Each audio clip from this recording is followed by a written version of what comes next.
So what is up guys, Nick here helping you to master your technology. iPhone 11 on iOS 16. How does it run? Let's begin with a boot up in 3, 2, 1 and see how long it does take to turn on. Now we have covered the 8 Plus already. We have covered the iPhone 8. This one has been requested and it's the last nice iPhone you could buy in the lineup right now before it goes away this September and probably is going to be replaced with the iPhone 12 at the lowest price with the largest screen. So Apple A13 Bionic chip in here, 4 GB of RAM. It's been a very nice iPhone for a lot of people who don't want to pay, that $800,000 price tag for an iPhone. So you can see it booted up pretty nice. Here's an astronomy wallpaper from iOS 16. You can see the new lock screen. Pretty good here on the boot up so far. All right guys, so let's go ahead and test the lock screen performance with the Face ID. Pretty good. This is one of the most important features here of iOS 16 is the new lock screen, so pretty good there. What about the camera? No problem with that. Flashlight good. So everything on the lock screen working just fine. Let's go into the settings and confirm that we are on the official developer beta 1 of the software. We'll go over here, software update. You'll see iOS 16 here in a minute. And the reason for this test, some people say, why are you doing this preliminary test before, why don't you just do it on official, Nick? And it's because this is for people who want to see how does this perform now. I want to throw this on my iPhone 11 when public beta becomes available. You can kind of get an idea of what you can expect here early on. Now, just swiping through the home screens, I got to tell you, this is pretty good. I actually usually run these before I actually create the video. And I gotta tell you, the iPhone 11 is looking solid. So I don't think we're gonna see any issues with the iPhone 11 this year whatsoever with iOS 16. We also seen that the iPhone XR did well, and this one is basically the better version of the XR. So just kind of scrolling across home screens, just the general iOS performance, even on the search base, you can see right there, their new search went down there. They kind of got rid of the search up there. Everything just pretty good here. So not going to be a major change from iOS 15. And as we get the performance updates, I don't think it's going to be a big problem either.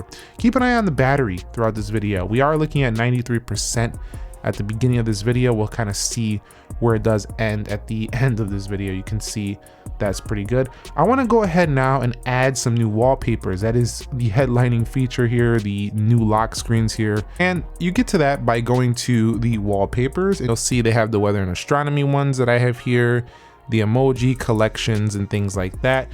When actually going through and swiping through these things, I don't see major issues whatsoever. You can also add many widgets, and they're also working just fine right now as well. So I think the iPhone 11 is looking solid here. I did decide to go with one of these new astronomy ones. They look very nice here. I went with this one right here for the iPhone 11 for this video, the Earth one. Kind of reminds me of that older iPhone look and feel that we had back in the day. The original iPhone with the globe, but this is kind of like a more updated version of it.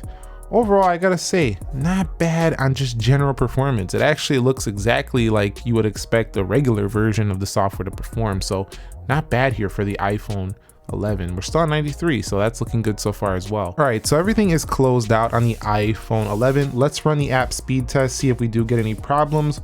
Opening up applications, if we get any lags, stutters, app crashes, stuff like that. I did have one of my games crash on a prior iPhone with iOS 16 here, so there is a potential that some apps might not be properly developed, obviously, for this smaller software. I also went to do an Apple trade-in product the other day, and it actually failed with the trade-in.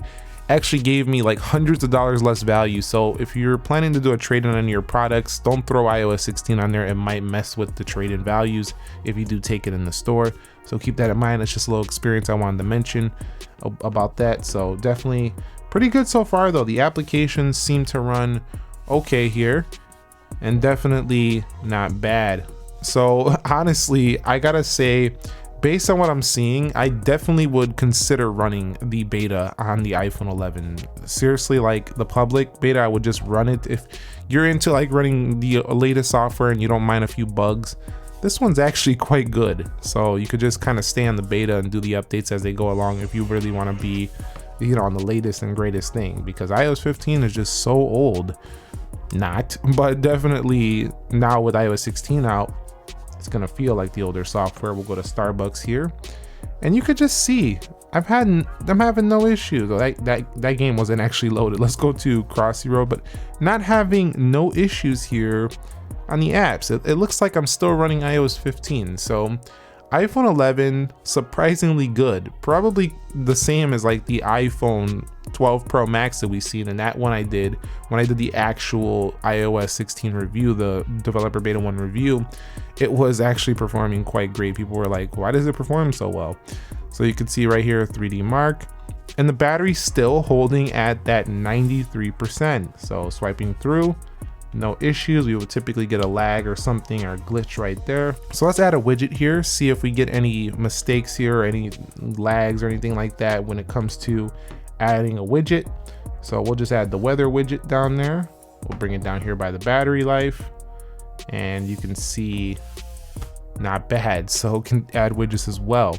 So let's go back through these applications. I'm gonna skip asphalt because it was just, I didn't have it loaded, my mistake, but whatever. That's not really gonna change the outcome of this video.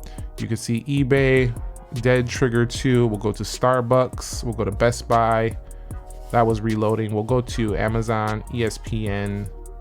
And honestly, what I'm also noticing is the gestures feel really smooth. This is something that concerns me as we go on, you know, as the phone gets older. Is the gesture gonna start lagging, kind of like back in the day when the 5S, the SEs got old? When you hit the home button, going home would just lag up. So definitely looking good here on not only the reloads, but the app loads as well, and the home screen performance. Doesn't look like we have a major issue whatsoever with iOS 16 on iPhone 11. All right, so let's see if we get any issues here on the camera. Get that in the focus there. Doesn't look like we have any here. So pretty good. Panoramic, portrait.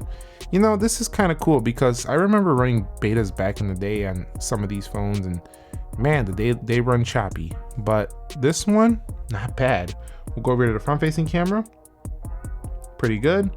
Video, all the toggles are working fine, and then of course we already checked it from the lock screen, still working there. Shutter speed is fine. So yeah, I mean, this is definitely gonna be one of those iPhones you could run this whole beta series on if you want when the public arrives, for sure.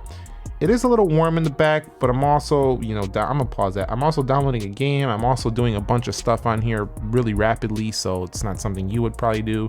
Still holding at that 93%. So battery doesn't seem to be a major issue here on iOS 16 for the iPhone 11. iPhone 11 has always been a great battery phone, and I'm glad to see that it doesn't look like it's hurting it too bad, which means that you're gonna continue to have good battery life on the iPhone 11 this year. All right guys, so here is our final Geekbench score here. You can see the single 1325, 3362 on the multi-core. So the single core is actually better on the iPhone 11 with iOS 16 than your average iPhone 11 running 15.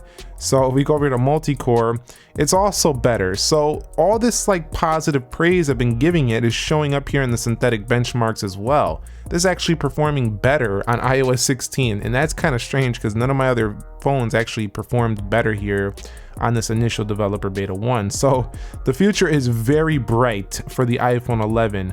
Taking a look at that battery, this thing went down 2%, and I could definitely attest to that's probably because of the Geekbench 5 test. That's really pushing the phone, and it only dropped 2%.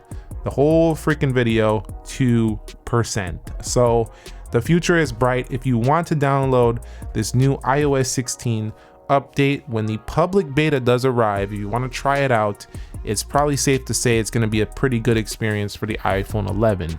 I will say though that you can expect new bugs to arrive in future versions, and if you just don't want to run these betas because it's too much work to keep updating them, then just wait till the fall. But it's gonna look like another great year for the iPhone 11. So with Apple still selling this, if you wanted to pick one up used, I don't think it's going to be an issue to get an iPhone 11 still to this day if you can live without the 5G. If you want to see any other iPhone on iOS 16, including the iPhone XS, XS Max, or some others that I haven't covered, I think I covered most of the older ones now, let me know down below in the comments section, and I'll catch you on the next episode. Thank you very much for watching. Nick here. Be sure to be well, and peace.